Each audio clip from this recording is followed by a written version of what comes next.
বন্ধুরা, যারা আমাকে দেশ এবং দেশের বাইরে থেকে প্রতিনিয়ত আমার লাইভগুলো দেখে থাকেন, আপনারা জানেন আমি ক্লাসিক্যাল ওয়েতে ক্রনিক কেসের ট্রিটমেন্টগুলো দিয়ে থাকি এবং সময় নিয়ে রোগী দেখি এবং রোগীকে খুব আন্তরিকতার সাথে ট্রিটমেন্ট দেওয়ার চেষ্টা করি, যার ফলে রোগী একটার পর একটা রোগী আসে। যেমন মানি বিগেটস মানি, পেশেন্ট বিগেটস পেশেন্ট।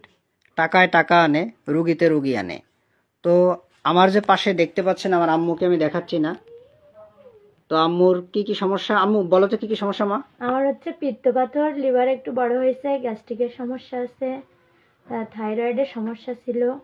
আচ্ছা, টনসিল এই সমস্যার জন্য, তাই তো? আচ্ছা, তো তোমার এই সমস্যার জন্য তুমি তো অনেক ডাক্তার দেখাইছো, কিন্তু এমবিবিএস ডাক্তার বাবুরা কি বলেছে? অপারেশনের কথা। জি, অপারেশনের কথা। কিন্তু অপারেশন করতে চাচ্ছ না, বিদায় আমার কাছে আসছো, তাই তো? তো দাদা ভাই, আপনার মেয়ে, তাই তো? জি জি, আমার মেয়ে। আচ্ছা, আপনারা কিভাবে আমার এখানে লোকেশন পালেন? আমি তো হাই স্কুলে শিক্ষকতা করি, ওখানে কি আমার দুইজনের ভালো হয়েছে আপনার এই ট্রিটমেন্টে, সেইটাকে জেনে আমি আসলাম এখানে। আচ্ছা, আপনাদের ওখানে যে আপনার সাথে যারা চাকরি করে তাদের একজনের পাথর ছিল এবং কিডনিতে পানি জমা ছিল, তো তারা ওষুধ খেয়ে তাদের পাথর বের হয়ে গেছে এবং পানি টানি শুকায় গেছে, মানে ভালো হয়ে গেছে, তাই তো? ফ্যাটি লিভার ছিল, তাদের কথা শুনে আপনি আসছেন। এবং আপনাদের একজনের ক্যান্সার ছিল আপনাকে ওই এলাকায়, সে ক্যান্সারের রোগীও সুস্থ, এই জন্যই আসছেন, তাই তো? ঠিক আছে, আপনাদের আশা পূরণ করার আমি চেষ্টা করবো। আসলে আমি তো চেষ্টা ভালো করতে পারবো না, আল্লাহ হয়তো ভালো করবে, আমি ওসিলা মাত্র। তো আমার এই মামুনির সমস্যা হচ্ছে, আপনারা দেখুন যে কোলিলিথিয়াসিস এবং মাইল্ড স্পেলেনোমেগালি, মানে ওনার লিভারটা একটু বড় হয়েছে এবং পিত্ত পাথরি, এবং পাথরের সাইজ হচ্ছে 12 পয়েন্ট এত। এটা প্রথম ছিল রিপোর্ট, এবং বর্তমানের রিপোর্টটা হচ্ছে 9.3। এটাও অনেক দিন ধরে হোমিওপ্যাথি ওষুধ খাচ্ছে, হয়তো সে ডাক্তারবাবু হয়তো অনেক ওষুধ দিয়ে থাকেন, সেসব ওষুধ খাওয়ার পরেও উনি সুস্থ আছেন, কিন্তু এখনও যাচ্ছে না পুরোপুরি। এই জন্য আমার কাছে এসেছেন, আর এমবিবিএস ডাক্তারবাবুরা অপারেশন করতে বলেছে, তাই তো আম্মু? ঠিক আছে তো? আচ্ছা, কিন্তু অপারেশন করলে তো আপনারা জানেন পিত্তথলি ফেলে দিলে ওর জীবনে গ্যাসের সমস্যা যাবে না এবং বড় বড় রোগ সৃষ্টি হবে। তো আমার আম্মুকে আজকে আমি কি মেডিসিন দিলাম এটা আপনাদের জানাবো। যে এত মেডিসিন থাকতে আমার আম্মুকে আমি ক্যালকিরিয়া কার্ব 0/1, 0/2, 0/3 সাথে নেটটাম ফস কেন দিলাম? কারণ ওর প্রচণ্ড গ্যাসকে একটু কন্ট্রোল করবে, এবং ক্যালকিরিয়া কার্বের ও পুরোপুরি কনস্টিটিউশনাল ট্রিটমেন্ট হবে এবং ও সুস্থ হয়ে যাবে, এবং ফ্যাটি লিভার ওর আছে। তো আমি আমার আম্মুকে কেন আজকে ক্যালকিরিয়া কার্বটা দিলাম। গাদা গাদা রিপোর্ট আপনারা দেখতে পাচ্ছেন।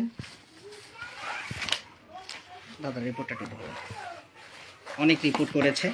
আগে যে ফ্যাটি লিভার ছিল, দেখুন এই যে ফ্যাটি লিভার, অনেক রিপোর্ট।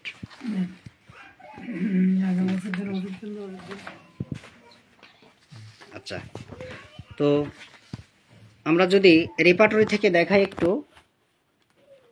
রেপার্টরি থেকে যদি আমরা আলোচনা করি, সেখানে আমরা যদি খুঁজি, সেখানে ইউরিন চ্যাপ্টারে যে আমরা দেখব, ক্যালকুলিতে দেখুন বেলেডোনা রয়েছে, বেনজোনিক অ্যাসিড রয়েছে, বারবারিস, ক্যালকিরিয়া কার্ব, ক্যান্থারিস, হ্যাঁ, এবং pareira, brava, lycopodium, lilium tig, sarsaparilla, medorrhinum, অনেক মেডিসিন রয়েছে, ক্যালকিরিয়া কার্বও রয়েছে। আমরা যদি এটা থেকে দেখি যে আম্মুর ব্লাড সংক্রান্ত যে সমস্যাটা রয়েছে, সেখানেও যদি আমরা দেখি, ব্লাডের সময় প্রচন্ড ব্যথা করে এবং অনিয়মিত ব্লাড হয়। আম্মু, ব্লাড কি অনিয়মিত হয়? মা, প্রচন্ড ব্যথা করে, বিয়ের আগে আরো বেশি ব্যথা ছিল। সেই রুব্রিকটা যদি আমরা নেই, সেখানে জেনিটেলিয়া চ্যাপ্টারে ফিমেলে যে ইররেগুলারে আমরা যদি যাই এবং পেইনফুল ডিসমেনোরিয়া এই চ্যাপ্টার খুঁজি, সেখানে আমরা কিন্তু দেখুন টিক দেওয়া আছে, ক্যালকিরিয়া কার ফার্স্ট গ্রেডে রয়েছে। আপনারা দোয়া করবেন, এবং আমি ওভার কনফিডেন্সের সহিত বললাম যে এ রোগী কনফার্ম ভালো হবে, এবং ভালো হওয়ার কেসটা আপনাদের সাথে আমি শেয়ার করব। তো আম্মু, তুমি প্রচন্ড গরমে কষ্ট পাও, তাই তো? আচ্ছা, এবং গোসল করতে ভালো লাগে, প্রসাবে একটু জ্বালা পোড়া আছে, এবং ঘন ঘন প্রসাব হয়, প্রসাবে ইনফেকশন আছে, তাই তো? এবং পায়খানা একটু কোষ্ঠকাঠিন্য হয় প্রথম সপ্তাহে, তারপরে নরম। আম পড়ে, যখন আম পড়ে দিনে 3-4 বার আম যায়, আমের কালার হয় সবুজ এবং হলুদ, তাই তো? এবং গলা ব্যথা থাকে, টনসিলের সমস্যা আছে ছোটবেলা থেকে, তাই তো মা? এবং পানি পিপাসা, প্রচন্ড পানি পিপাসা, এক গম দিয়ে উঠেও পানি খেতে হয় রাত্রে। বন্ধুরা, এর লক্ষণটি মেডোরিনামের ভিতরে আছে, কিন্তু আমি এখনই মেডোরিনাম দিতে পারছি না। তো মার ঘুম নেই, তাই তো মা? ঘুম তো ভালো হয় না। এবং কেউ যারা মারা গেছে তাদের কথা মনে পড়লে বুক ফেটে কান্না আসে, তাই তো? বুক ফেটে কান্না আসে। এবং মাথা ব্যথা আছে, মাথার বাম পাশে ব্যথা করে, তাই তো মা? এবং জিহ্বাটা প্রথম দিকে একটু ফাটা এবং মাঝখানে এবং শেষের দিকে একটু মানে অপরিষ্কার বা একটু ময়লাযুক্ত, এবং কানে আছে হলো কানে চোখে কি হয়, একটু চোখে একটু ঝাপসা দেখা হয়, ঝাপসা দেখা হয়, এবং কানে একটু ব্যথা আছে, এবং সাথে টনসিল যখন ফোলে তখন কানে ব্যথা করে, তাই তো? এবং বুকের ভিতরে একটু ঝাঁকি দেয়, তাই তো? মানে বুক কাঁপে আর কি, যেটা বলা হয়। ক্ষুধা বেশি নেই, কিন্তু ক্ষুধা যখন লাগে অল্প কিছু খেলেই পেট ভরে যায়, বেশি কিছু খাওয়া যায় না, তাই তো মা? এই লক্ষণটি বন্ধুরা লাইকোপোডিয়ামে থাকার পরও আমি কিন্তু ফার্স্ট গ্রেডে দিতে পারিনি, এবং মা প্রচন্ড পরিষ্কার পরিচ্ছন্ন থাকে। আমি ওকে দেখাচ্ছি না, কিন্তু ওরা দেখুন, হালকা একটু দেখুন ওর শরীরটা প্রচন্ড পরিষ্কার পরিচ্ছন্ন থাকে, এবং কাজকর্ম খুব দ্রুত, তাই মা? প্রচন্ড কাজকর্ম দ্রুত করে, এবং শরীরে আঁচিল আছে, আঁচিলগুলো কিভাবে ফেলে দিছো মা? পার্লার যে ফেলে দিছো। আচ্ছা, এবং গ্যাস আছে কেমন তোমার? প্রচন্ড গ্যাস। বন্ধুরা, এই প্রচন্ড গ্যাসকে হালকা সাপোর্ট করার জন্য নেটটামফস 6 দিয়েছে, এটা কন্ট্রোল রাখবে। আর আপনারা জানেন আমাদের অর্গাননে কিন্তু 3 ধরনের ট্রিটমেন্ট হয়, প্যালিয়েটিভ ট্রিটমেন্ট হয়, কিউরেবল ট্রিটমেন্ট এবং সাপ্রেশন ট্রিটমেন্ট। তো আমার ক্যালকিরা কার্বে কিউরেবল হবে, আর গ্যাসের জন্য একটু নেটটামফস 6 হালকা সাময়িক কাজ করবে। তো আপনার ভয় আছে আম্মু, তোমার ভয় কিসে কিসে করে? প্রচন্ড ভয় করে, সাপের ভয় করে, কুকুরের ভয় করে, সবকিছুর ভয়, ক্যান্সারের ভয়, তাই তো মা? প্রচন্ড ভয়। এবং ঘাম আছে কোথায়? মুখ ঘামে এবং মাথা বেশি ঘামে, গরমের সময় ঘামিয়ে বালিশ ভিতরে, তাই তো মা? এর জন্য কি লাগাইছো বাসায়? এসি লাগাইছো। আচ্ছা আচ্ছা।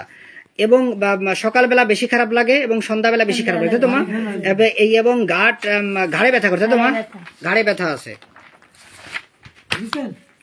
এবং আপনার হাতে পায়ে, আম্মু তোমার হাতে পায়ে কি ব্যথা করে মা? হ্যাঁ, পায়ের এই মাংসে ব্যথা। হাতে পায়ে বেশি ব্যথা করে তো? হাতে পায়ে বেশি ব্যথা করে। আচ্ছা, এবং অল্প কথায় হাসি, অল্পতে কান্না আসে তো? আচ্ছা,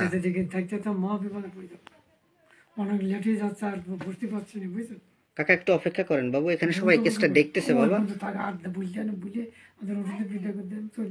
আচ্ছা দিচ্ছি বাবা, একটা মিনিট অপেক্ষা করেন। এই কেসটা অ্যানালাইসিস না করলে ওরা তো বুঝবে না। একটা মিনিট অপেক্ষা করেন। দিচ্ছে বাবা, দিচ্ছি, একটু অপেক্ষা করেন বাবা, দিচ্ছি আপনাকে অবশ্যই দেবো, একটু অপেক্ষা করেন, আমি দিয়ে দিচ্ছি বাবা। আচ্ছা, মেমোরি স্মৃতিশক্তি অনেক ভালো মা। ব্রেন ছোটবেলা থেকে অনেক রোল নাম্বার 1 থেকে 10-এর ভিতরে রোল ছিল, তাই না? এবং সততার ভিতরে 80% সৎ আছেন, এবং পেটে ব্যথা আছে, পেটের ডান পাশে বাম পাশে, তাই তো? 2 পাশে ব্যথা আছে, এবং চুল ঝরার রোগ আছে, মশলাপাতি ভুনা খাবার খেলে সহ্য হয় না, তাই তো মা? মায়া মমতা প্রচন্ড আছে, এবং মানে ডিম, দুধ, মশলাপাতি ভুনা খাবার এগুলো খেলে সহ্য হয় না, কিন্তু তারপর ডিমটা বেশি পছন্দ, তাই তো? খাদ্য খাবারের ডিম বেশি পছন্দ, মিষ্টি মাংস বেশি পছন্দ, এবং কফি চা কফি বেশি পছন্দ। আর হলো খাবার পছন্দ হয় না, শাকসবজি পছন্দ হয় না, দুধ পছন্দ হয় না, বিরিয়ানি খাবার পছন্দ হয়, তাই তো? এটা পছন্দ হয় না। আর হলো ব্লাড হলো ইরেগুলার ব্লাড হয়, এবং তলপেটে ব্যথা করে, অসুস্থ লাগে, তাই তো? আর রাগ আছে প্রচন্ড, রাগ, তাই তো মা? রাগ প্রচন্ড না? আচ্ছা ঠিক আছে। তো এই কেসটা আপনারা একটু দেখে নেবেন বন্ধুরা। আমার পাশে যে কাকাবাবু আছে উনি অনেক ব্যস্ত রয়েছে, যার কারণে পুরো ব্যাখ্যা আমি দিতে পারলাম না। আপনাদের পরবর্তীতে এই কেসের আমি পুরো ব্যাখ্যা দিব। তবে পাশে যে কাকাবাবু আছে উনি অনেক ব্যস্ত, এই জন্য আমি কেসটা সংক্ষেপে করলাম। ধন্যবাদ।